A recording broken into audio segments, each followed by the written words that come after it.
രണ്ടാമത് ഒരു സ്റ്റോക്ക് പിന്നെ മാർക്കറ്റിങ്ങുമായി ബന്ധപ്പെട്ടുള്ള കാര്യമാണ്. അതിൽ കച്ചവടത്തിൻ്റെ അടിസ്ഥാന നിയമങ്ങൾ നേരത്തോടെ പറഞ്ഞിരുന്നു. പ്രത്യേകം ശ്രദ്ധിക്കേണ്ടതാണ്, കച്ചവടം സുതാര്യമായിരിക്കണം. കച്ചവടം പ്രത്യേകിച്ചും ഈ ഷെയറായിട്ടുള്ള സംഗതികളിൽ ഊഹക്കച്ചവടമുണ്ട്.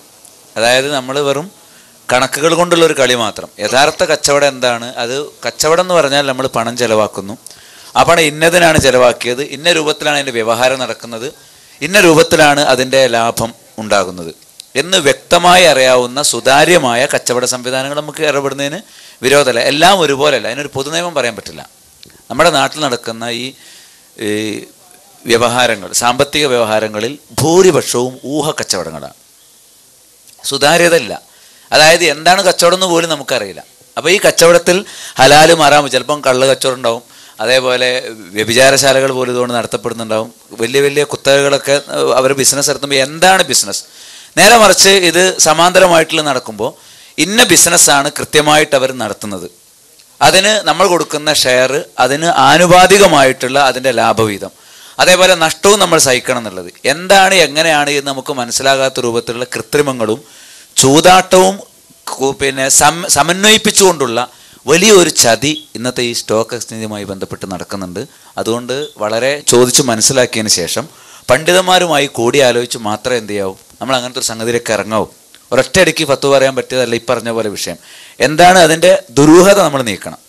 കച്ചവടം സുതാര്യമാകണം, പരസ്പര സംതൃപ്തിയോടുകൂടി നടക്കണം എന്നുള്ളത് ഇസ്ലാമിലെ അടിസ്ഥാന നിയമമാണെന്നത് നേരത്തെ ഇവിടെ സൂചിപ്പിച്ചിട്ടുള്ള കാര്യമാണ്. അടുത്ത ചോദ്യം. നമ്മുടെ താമസ സ്ഥലത്തുള്ളൊരു വസ്തു, അതിൻ്റെ ഓണർ അവിടെ ഇല്ല, അപ്പോൾ നമുക്ക് ആ വസ്തു ഉപയോഗിക്കാൻ പറ്റുമോ? അത് ഞങ്ങൾ ഹോസ്റ്റലിൽ താമസിക്കുകയാണ്. അപ്പോൾ അവിടെ മുമ്പ് പഠിച്ചവർ ചെറിയ സാധനങ്ങളൊക്കെ വെച്ചിട്ട് പോവും, പിന്നെ അവരിങ്ങോട്ട് വരാറില്ല, അപ്പം ഞങ്ങളത് ഉപയോഗിക്കാറുണ്ട്. അപ്പോൾ അല്ലാതെ അനുവാദം ഇല്ലാണ്ട് എടുക്കുന്ന മുതലല്ലേ? ശരി ശരി, ഇരിക്കും. വളരെ നമ്മളൊരു സംഗതി ഉപയോഗിക്കുമ്പോൾ അതിനെക്കുറിച്ച് ഇങ്ങനെ ഒരു സൂക്ഷ്മതാബോധം വളരെ ശ്ലാഘനീയമാണ്. നമ്മൾ എന്ന് പറഞ്ഞാൽ ആരാണ്ടത് എങ്ങനെ ഉപയോഗിക്കും മനസ്സിലായില്ലേ? എഴുതാൻ വന്നാൽ പേന, അവിടെ പേനുണ്ടോ ഇവിടെ പേനുണ്ടോ ഒക്കെ ചോദിച്ച് ആരടുത്തും പേന, പിന്നെ എൻ്റെ പേന എടുക്കാം. ആ രീതി ഒരിക്കലും ശരിയല്ല. അവനവൻ്റെത് ഉപയോഗിക്കും. മറ്റുള്ളവരുടേത് കൈവശപ്പെടുത്താനുള്ള ഒരു ചിന്ത ഒരിക്കലും ഒരു സത്യവിശ്വാസിക്ക് ഉണ്ടാവില്ല. നമ്മളൊരു മുതൽ ഉപയോഗിക്കാൻ വേണ്ടി എടുക്കുമ്പോൾ ഇത് ഹലാലാണോ എന്ന ചിന്ത മരണം വരെ എന്ത് ചെയ്യണം, വളർത്തണം. പക്ഷെ ഒരു കാര്യം തീർച്ചയാണ്, ഇപ്പോൾ മറ്റൊരാളുടെ സ്വത്ത് എന്ത് ചെയ്യണം, അത് അയാൾക്ക് തിരിച്ചു കിട്ടാവുന്ന ഒരു സാഹചര്യം ഉണ്ടാവണം. അത് നമ്മൾ ഉണ്ടാക്കുക എന്നുള്ളതാണ്. പിന്നെ ഇതിൻ്റെ ഉടമയിലേക്ക് ഒരിക്കലും എത്താനുള്ള സാഹചര്യങ്ങൾ ഇല്ലാത്ത അവസ്ഥയിൽ അതിനൊരു പൊതു അവകാശം വരും. ഒരു ഹോസ്റ്റലാണെങ്കിൽ അതിൻ്റെ അവകാശം ഹോസ്റ്റലിലെ മാനേജ്മെൻറ്റാണ്.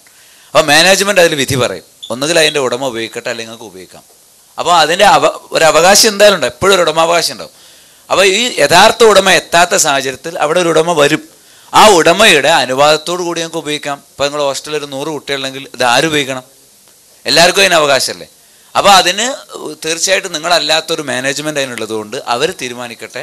പക്ഷേ ഈ ചോദ്യം ഇവിടെ വന്നുകൊണ്ടുള്ള ഗുണം എന്താണെന്ന് വെച്ചാൽ, നമ്മളൊരു പേന ഉപയോഗിക്കുമ്പോൾ പോലും അത് ഹലാലാണോ ഹറാമാണോ എന്ന് ചിന്തിക്കാനുള്ള ഒരു തഖ്വയുടെ മാനസികാവസ്ഥ വളർത്തിയെടുക്കണം എന്നുള്ളതാണ്. ആ നിലക്കാണ് ഈ ചോദ്യം ഇവിടെ അംഗീകരിക്കപ്പെടുന്നത്.